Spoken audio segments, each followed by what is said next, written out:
So we are back on the chosen journey with Steve Karsay. Steve, welcome back. Good to be back as always. And as promised, as we finished off on the All-Star Game chapter, it is time to talk about the MLB trade deadline. This episode, we are foreshadowing into the future because as we're going to air it, the trade deadline will come and go. So we're not going to be one of those programs where we're going to try to predict who will get traded and which teams are sellers and who are buyers and etc. Let's talk about the trade deadline in general. And having lived through trade deadlines and experienced trade deadlines, let's start off, from the whole concept of it. How stressful is it generally as a player as trade deadlines approach? Does most guys handle it pretty well? Is it talked a lot in the clubhouses? Like, how does that work? Most guys handle it pretty well. I think a lot of guys know, depending what contract they're on, if they're one of those guys who are going to be talked about switching teams, guys who are in, multi deals that have low base salaries and maybe some incentives or guys to go depending on positions. But guys know it's talked about in the clubhouse amongst the players, never obviously with the coaches or anybody, but you have an idea as a player if you're one that's going to be on the trading block or if you're one that's safe with that ball club as the deadline approaches. So you got to experience the trade deadline very, very early in your career, correct? I did. I got 3 years into my baseball career. I got to, understand the business side of baseball a little bit more, probably quicker than most people do at the age of 21. I knew it existed. Did I ever think I was going to get traded? No, I did not. We had a lot of talented players on our AA team that we discussed and talked about. The Sean Greens, the Delgados, the Howard Battles, Alex Gonzalez, who was a shortstop for the Blue Jays for many years. We have plenty of guys who could have been traded, and it's just the needs of the other ball club or the asks of the other ball club when a team is looking for a premium player in return. Sometimes it's prospects, sometimes it's guys who are controllable that the other teams want, and that's just kind of how it works out. But at the end of the day, I knew my name was being floated around. I didn't think it was going to happen, but you never say never. And I was the one that the Oakland A's wanted, and I felt very fortunate at that particular time that Billy Beane and that organization looked at me in such a high standard that they would trade Rickey Henderson and ask for me in return. Well, I gotta ask, first of all, and we kind of covered a little bit, but we'll talk about it again, is as far as in the era of no social media, no smartphones. So there's not the type of thing where you're going and you're checking every second on MLB trade rumors or anything like that. Really, really different times, at that point in time. So essentially, do you find out about the trade at the same time as pretty much everybody else, or how does that work? No, they're respectful. The front office will call the manager. The manager will talk to the player in most cases, and then the player talks to the manager, and that is how the transaction is kind of made. Is you're told by the manager that you're getting traded and expect that and to pack your stuff up and go. And then once the front office knows from the manager that he has told you, then they will make their calls or do what they need to do to let the media know that the trade has been made and is completed. Different world today. You have, the Tim Kirchens and the Verducci's and all of those guys who are always on their phones. They're texting front office people. They're getting information. So it just happens a lot faster today. I'm not sure that, it happens quite as secretly as it did 20, 30 years ago. I still think that it's always done, that I've always been around as a coach. The respectful way to do it is the way I just talked about, to let the player know before it hits the media, so they're not in shock or didn't have an idea that it was coming. And most teams do business like that. But this is not a case where 21 years old, Gillick and Ash are calling up your agent. Your agent calls you up and says, they're thinking about trading you. What do you think about this, Steve? and then the four of you sit down in a room together and hash it out. Well, I think we have this offer for Henderson. How do you feel about that, Steve? Are you okay with going to Oakland? The trade's already consumed at that point. Like there's Yeah, no it interaction. doesn't happen like that. Yeah. And you know what? To be quite honest with you, I don't think it works like that, anyways. With players today, I don't think the agent, the front office calls the agent. If the front office wants to trade a player, they're going to trade a player, whether the agent wants them to trade them or not. They're doing what's best for the owner. That's who pays the front office, and the GM is the owner. And they tell their GM to put the best team together and to put the pieces together so we can try to win here. And uh, whoever's involved in that trade, whether they want to go or not, that's just the game of baseball, and that's how it's done. So we have, I think it's still there as far as the 10-year rule that if you've played 10 years or more and 5 or more with the same team, that you have the right to veto, something along those lines. There's the That's right. veteran rule. That's right. It's called the 10-5 rule. Yeah. 10 years in the big leagues, 5 with the same team. You have to get permission from that player to be traded. The one that I don't love, and I get the players have the right to negotiate everything as far as no trade clauses go, or they have limited trade clauses and they're protected list as far as teams they're willing to go to, teams they're not willing to go to. But you also see the list sometimes, and they're putting that to so much certain teams on the list just because they know they'll give them a bigger bonus or something. There's all sorts of trade and finagling in the background. And so much happens in this day and age that wasn't going on 20, 30 years ago.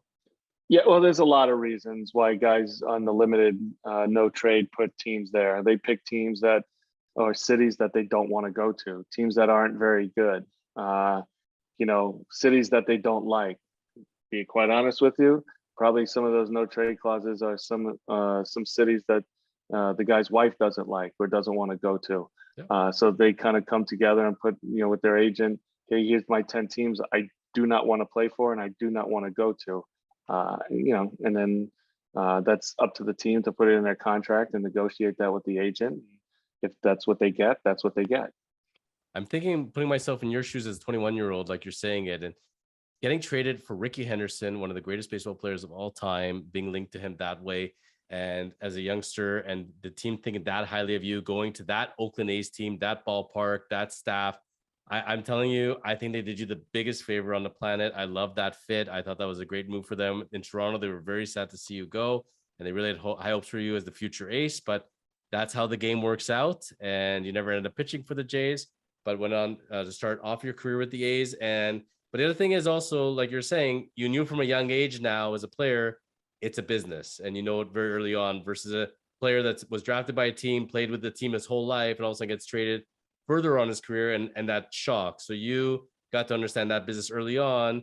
And do you feel that made it easier for you as far as future movement goes between teams? Oh, no doubt, 100%. After I learned the first time how it works, I was always aware of trade deadlines. I was always aware if I was one that might be traded. And then going through it the first time is very difficult and very hard. You're crafted by a team that you feel like wanted you, and you signed with that team, and you wanted to get to big leagues with that team.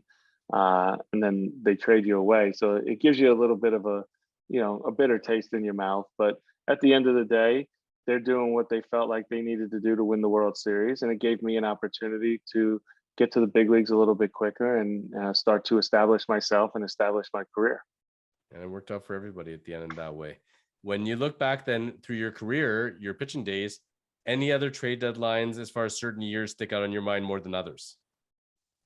No, I don't think so. I think that every trade deadline's unique. It just depends. It goes in waves. Sometimes it's more pitchers that get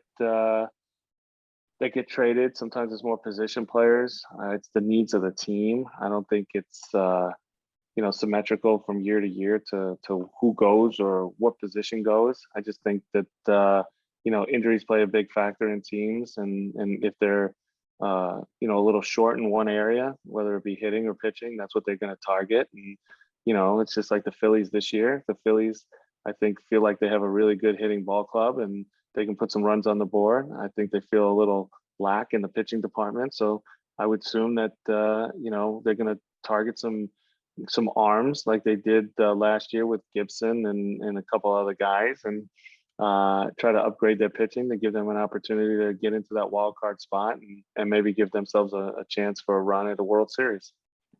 When I was in Pittsburgh and watching them play, facing off the Yankees, all it was talk over there was trade deadline time and which guys are going to go. Now Quintana is going to go for sure.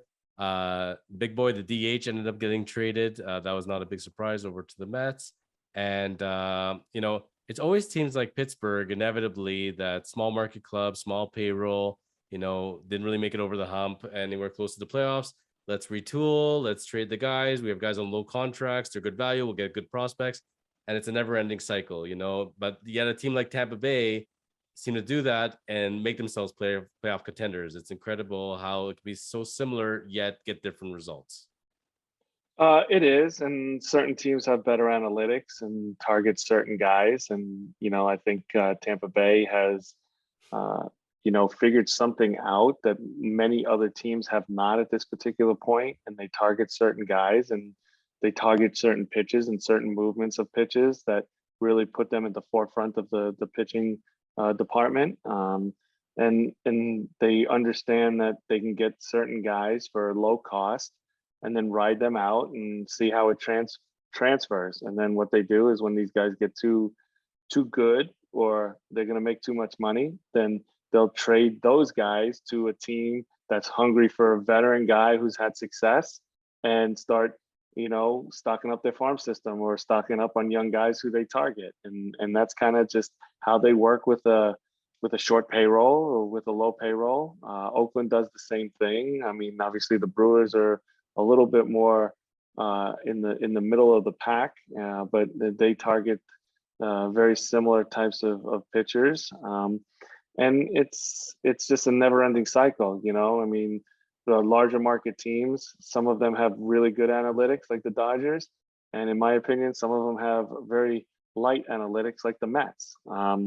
And it kind of shows. I mean, the Mets are able to go out and pay $43 million for Scherzer and, $10 million for Carrasco and, however much they're paying for DeGrom at this point, 25, 30 million.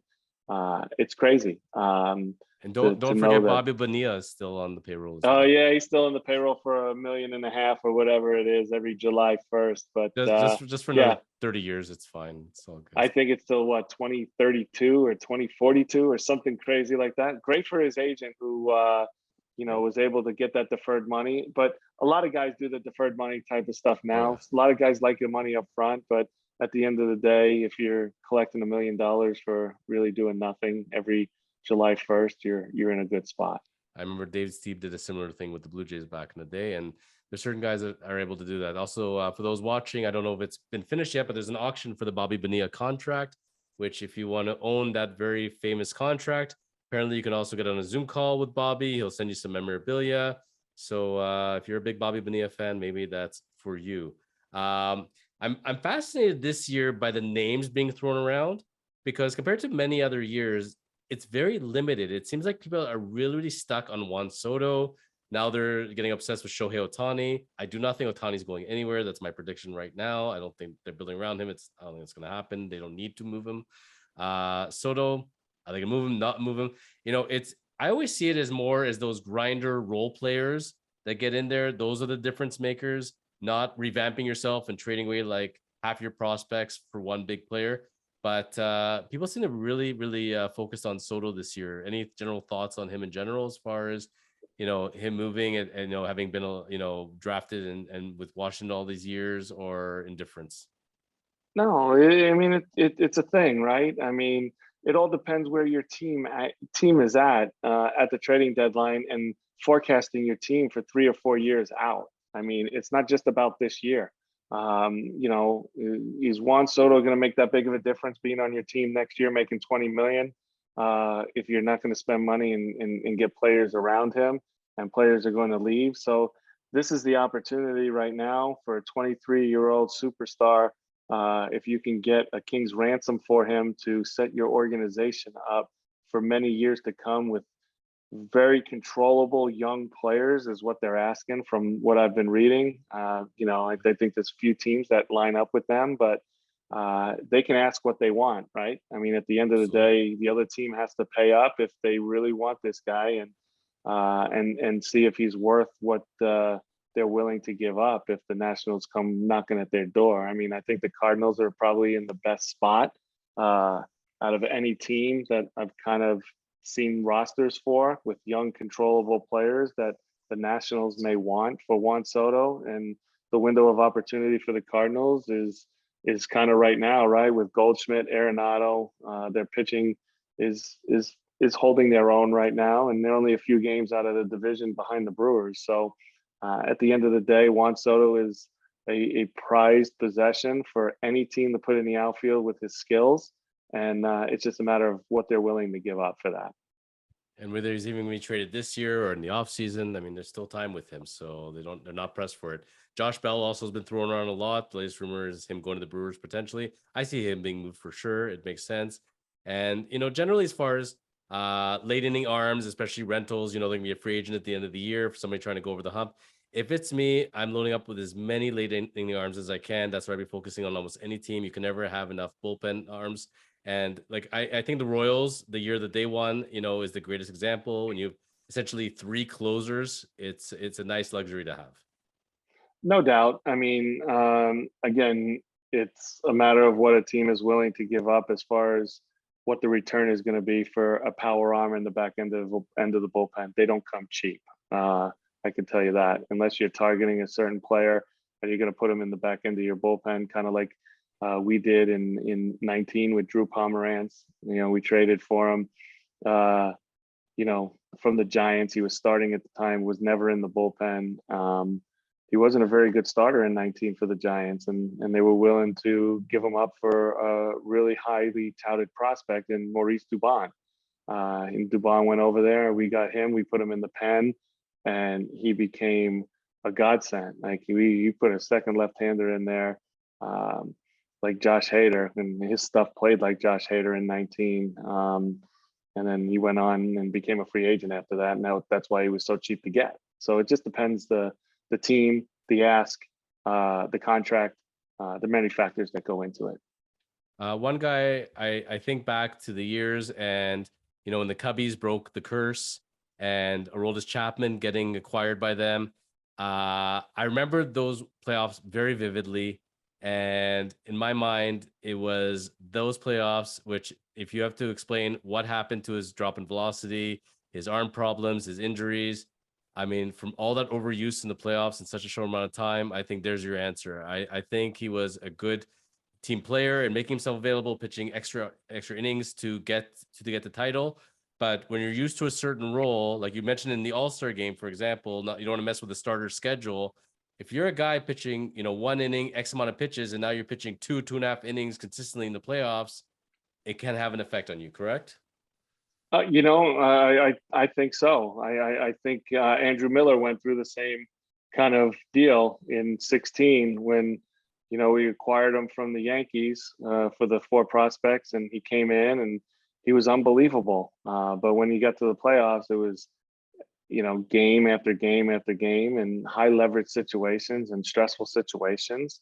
And I think it took a toll on him and beat up his body a little bit. And in my opinion, was never the same guy that he was in 16 and maybe 17. And then he started to break down, but still had a solid career. And those things happen. It's just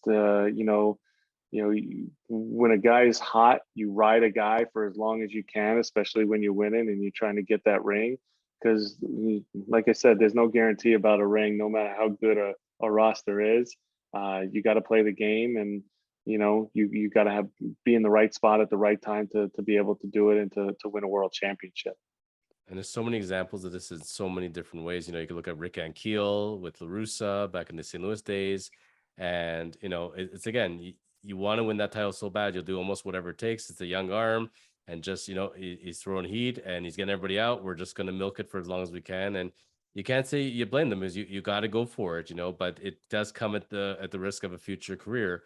One that I'm not going to say for overuse, but just one that I marveled, and I wanted your take on him a bit as a former closer, is Daniel Bard.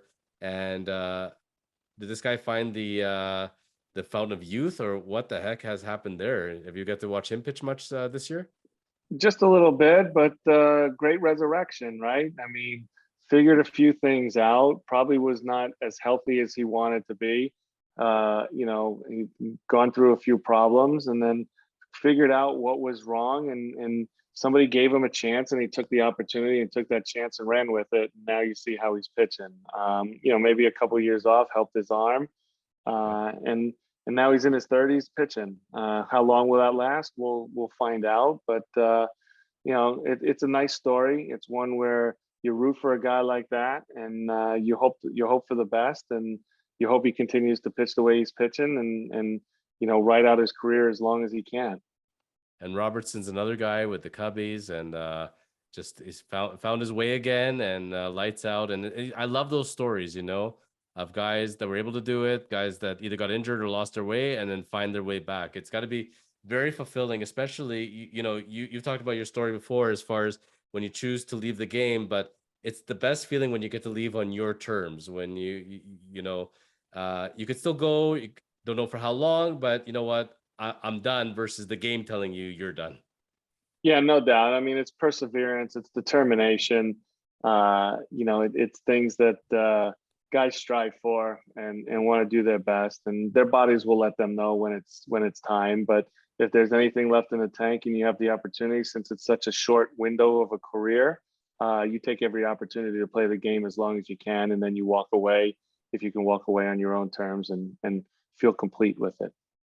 From a player's perspective, and it's something I noticed that is not discussed enough in the media or between fans, but understanding that, if somebody has a career, has a job in a certain city, you have your home, your house set up. Imagine, you're a plumber and you're working away in your town, and all of a sudden somebody picks you up, hands you plane tickets, says packs your bags, you're going across the country. By the way, you're gonna be plumbing in a different country altogether. You have a wife, you have kids, they're in schools.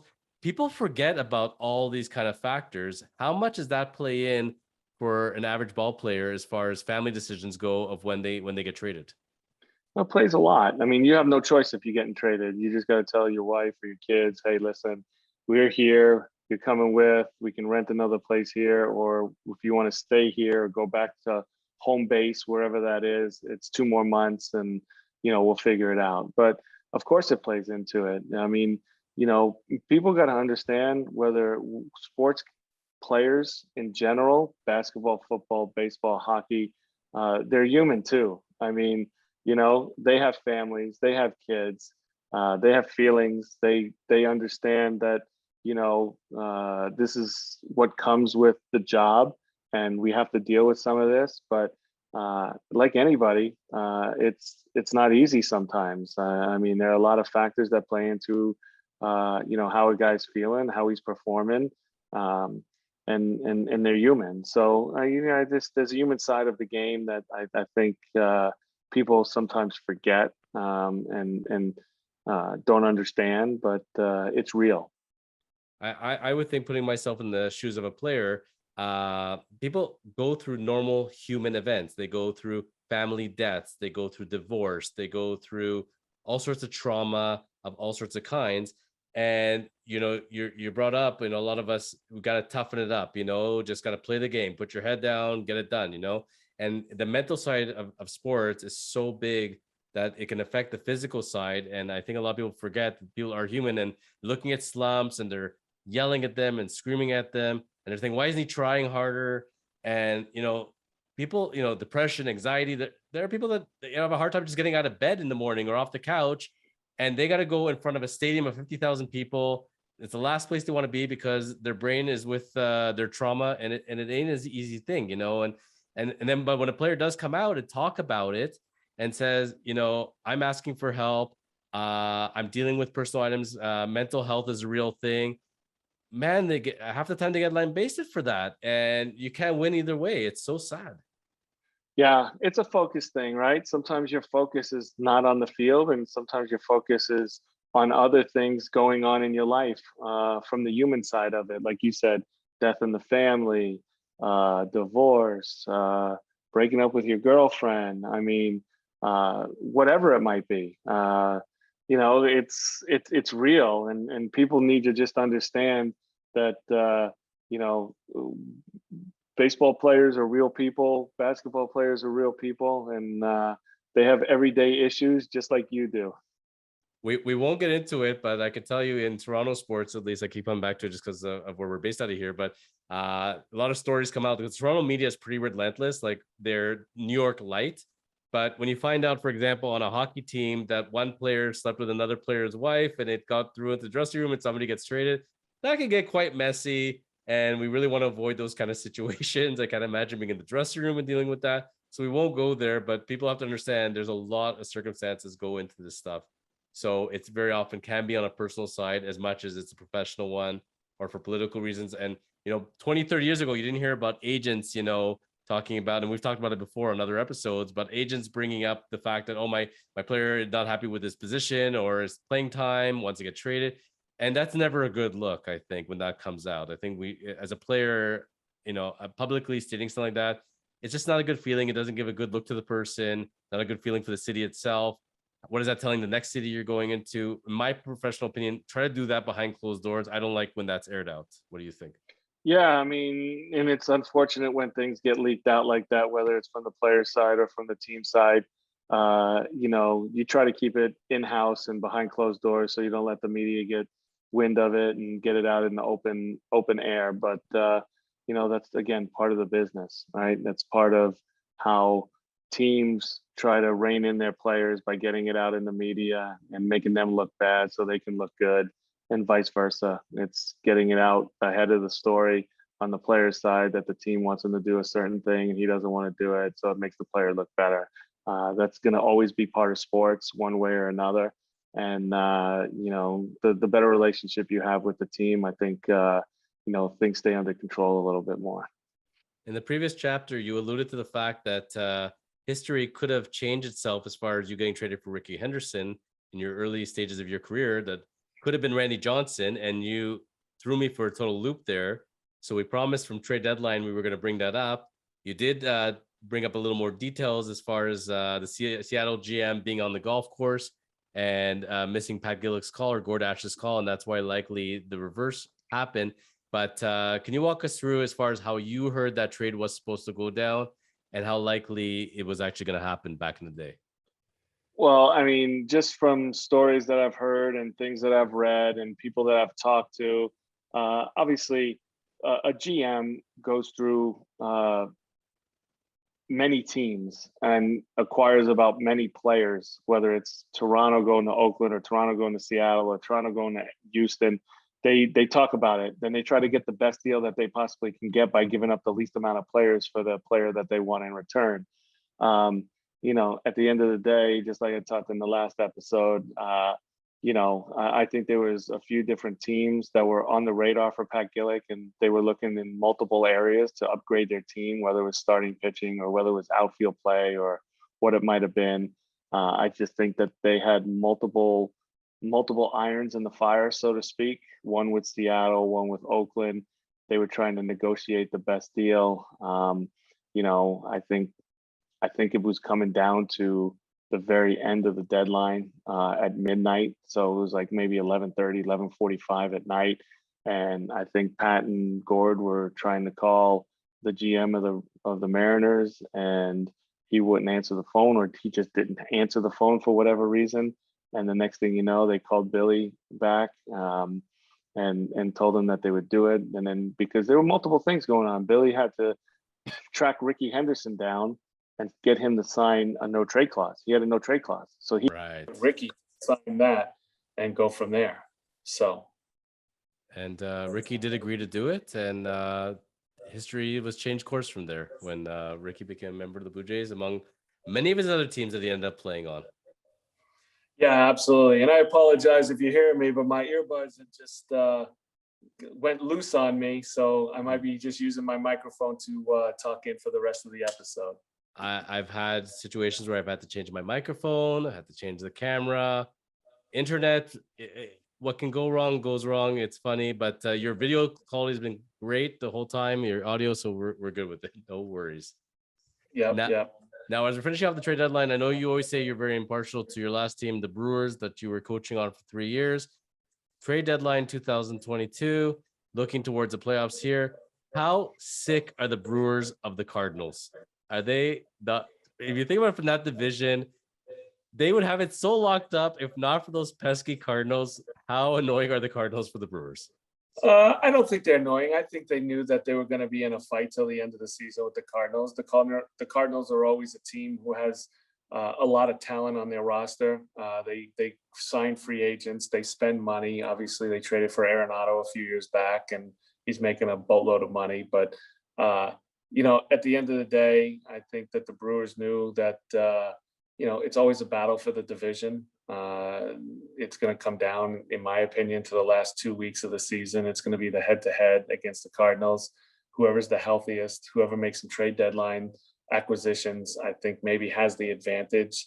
Whether it's a Josh Bell going to the Brewers, I think the Cardinals would have a big advantage if they did land Juan Soto without blowing up their whole roster. I mean, he's a really tough out in the middle of a lineup. Just imagine you had to go through Goldschmidt, Soto, and Arenado in the middle of the Cardinal lineup. It would be a really tough go and a tough ask to go 3 times without giving up a few runs to that middle of the order. And Goldschmidt's having a tremendous year as it is. So he's one of those guys, when they acquired him, he was so consistent. You're thinking, okay, they paid a big price and then paid a big contract, and now we're going to see a decline, and he just keeps going. Like, he's been so consistent for them. I would say they must be so thrilled. It was a match made in heaven, and love him on the cards. I think it's worked out fantastic for both sides there, obviously.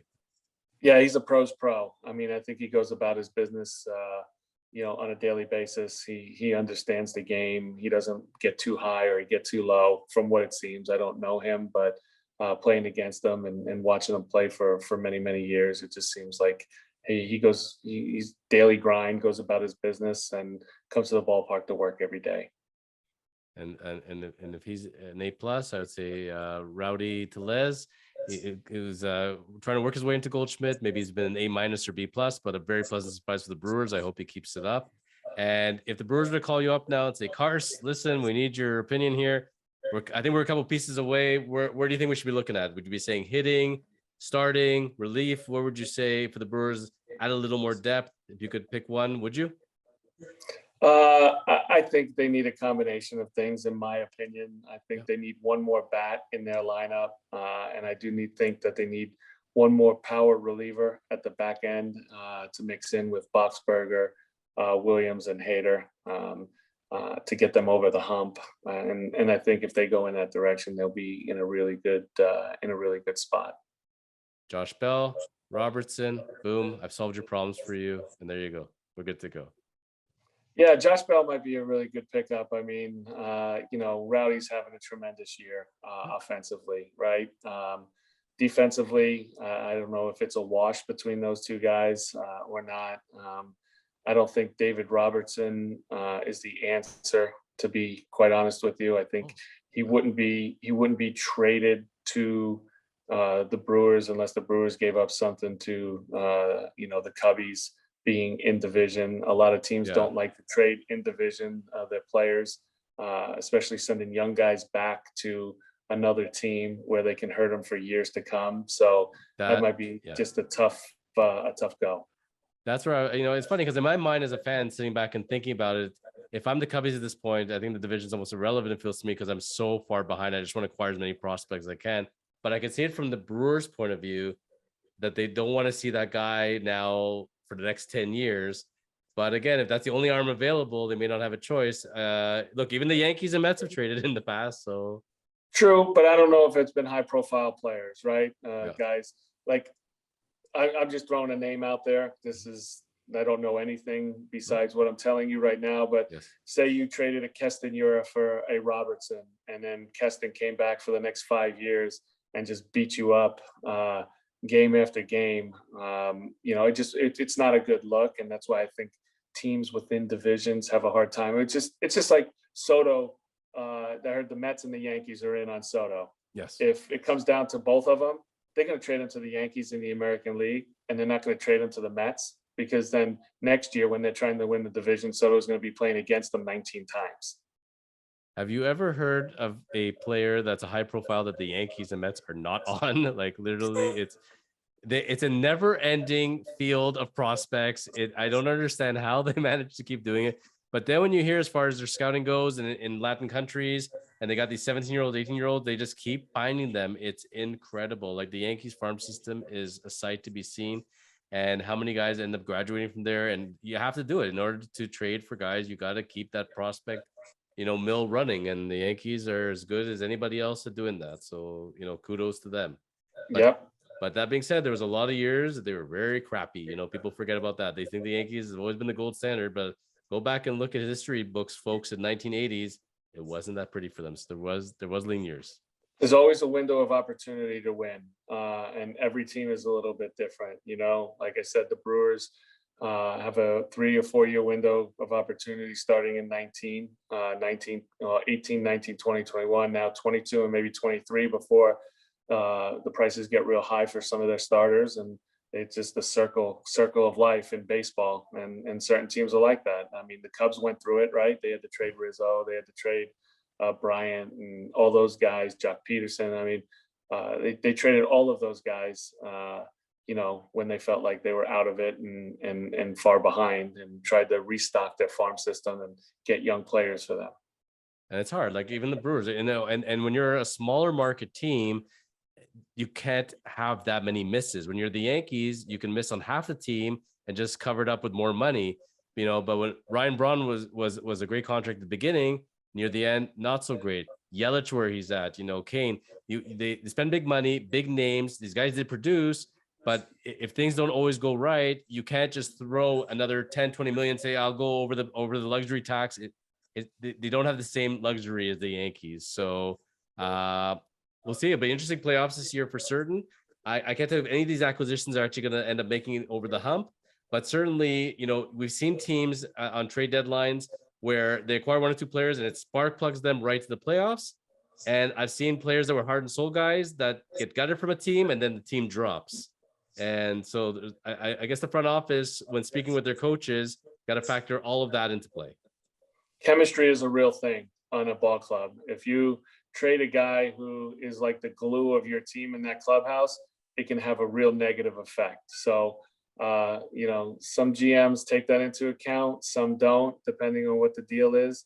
But at the end of the day, chemistry is a real thing within a ball club, and guys play for each other when they're out there to win. And I'll be curious to see with this added playoff with the third wild card team how that plays out, and having to go through another series, especially with your pitching. Yeah, it'll be an interesting year this year. And if we're going to talk about chemistry, we've talked about it in previous episodes. Just go back to the history books in 2001. Ask that Atlanta Braves team what it was like to have Steve Karsay walk in and John Rocker to walk out, and those Cleveland Indians and John Rocker walking into that clubhouse at that time. Talk about chemistry. We always laugh about it, but you two are as different personalities as you can get. And you said all those Atlanta pitchers back in the day rolled out the red carpet for you and gave you a standing ovation, and we're happy to see you. Yeah, me and Steve Reed, they were really, at that time, it was just tumultuous. I mean, they did that story. Perlman did that story on Rocker, and it doesn't just affect John Rocker, right? It affects the whole clubhouse, because now the media is asking John Smoltz about John Rocker. They're asking Maddox about John Rocker, about what he said, and are they like that, or whatever the media wants to conjure up and ask a player. The player has to be willing, because that's part of his job. But it starts to weigh on guys. It starts to become tedious, and that some guys just don't want that. And if 1 or 2 guys bring that negativity to the clubhouse, it really affects a team as a whole, and may affect the play of the team on the field, whether they want to admit that or not. I promise you this: as long as there's breath in my body, I will continue to search for John Rocker. He has gone silent on social media for at least the last couple of years. I know he is out there somewhere. One day we can have him on the show and talk about the trade, and you guys can exchange ideas and stories. I'm certainly game. I'm sure you're game. And John, if you're out there, you're listening, buddy, Chosen Journey, we'd love to have you. So you never know who's going to appear next. Yeah, I mean, you do a tremendous job working hard and getting guests and trying to get them on the list to appear. So it's nice. It's funny. You and I have a great friendship, brotherhood, teamwork. You plant seeds either consciously or subconsciously, and you just throw it out there, and you're thinking like, this is so wacky, he won't go for it, and then I'm on it within a minute. Like, when we had on Scott Burrell, and I don't think you did that with the intention that I was going to go bring Scotty on the show, but the second you said a name and I realized that was your roommate, I had to bring him on. I thought, and the more I read about his story, I said, man, how perfect that was. And having him on for 3 episodes, I mean, holy crap, whatever you did and inspired this man during your days in St. Catharines, he went on to the last dance in the championship with the Bulls. So clearly you're a great teammate for him. Yeah, I think we inspired each other. I think, people flock together that are very similar and have passion for something and drive for something and challenge themselves. So, it's just one of those things. Again, not personal, yes, but it's in everybody. Everybody has their own challenges. Everybody has, again, their own personal triumphs, and they just want to go out there and do the best for themselves and do the best for their family. So mine was more tracked on succeeding as a baseball player. He was succeeding at sports in general, and basketball was his road to becoming who he was. And I'm just happy for him that it worked out the way he wanted it to work out and where he's at now. And you guys have kept in touch since the chapters aired. Yeah, we've texted a few times back and forth just to check in and see how he's going. And it's again nice to hear from him. And I don't want to take up too much of his time, so it's just a random text here or there about something that I read or see that involves him or involves basketball. But that, his story, his journey was, in my mind, a classic prototype of when you named the show The Chosen Journey. Was this is not just going to be Steve Karsay's baseball story, even though a lot of it is built around it and talking about your career and learning your story and your journey, but then the people that you touched their lives, people touched your life, and then hearing about their journeys. And Scott Burrell's journey was as unique as they come. And looking forward to, my friend, as we're not going to give away too much here, but we'll continue to grow and make baseball history on The Chosen Journey. And there's exciting things to come in the fall. Everybody stay tuned. We're going to have big ones for you. So just, you never know who's going to come on next. That's best I can say. I know you're trying to plug it, but we're moving in the right direction. And, I think there's going to be special things to come, on this show. Aside from being able to resurrect Babe Ruth from the dead through a seance, we're going to come pretty close this year. This is going to be a big one. People stay tuned. If you've ever loved baseball and baseball history, we're on it. Stay tuned for The Chosen. Something special is coming. Absolutely. Steve, Big Money Grip, always a pleasure. Thank you for walking us through trade deadlines. And we never know what's going to hit on the next chapter. And sometimes we're going forward, sometimes we're going backwards, and we'll see you back on the next chapter. Absolutely, Jonathan. Thank you. Have a great one, buddy. Thank you. You too.